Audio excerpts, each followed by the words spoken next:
dengan ibadah-ibadah lain. Sok, di bulan ini yang paling utama melaksanakan ibadah haji.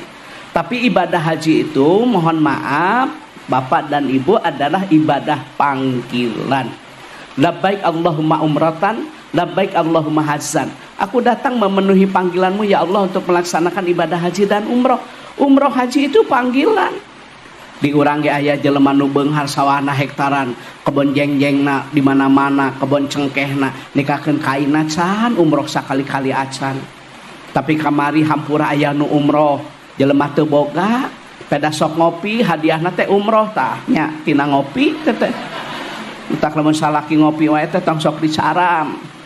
Lain ngopi-ngopi teuing teteh neangan hadiah.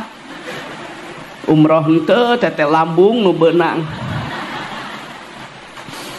Ibadah umroh itu ibadah panggilan. Wallahi billahi tallahi saya pakai huruf qasam. Aya kan jalma anu beunghar nikahkeun ka ayeuna belum pernah wukuf. Ada orang yang kaya sampai sekarang belum pernah tawaf di dalam Masjidil Haram.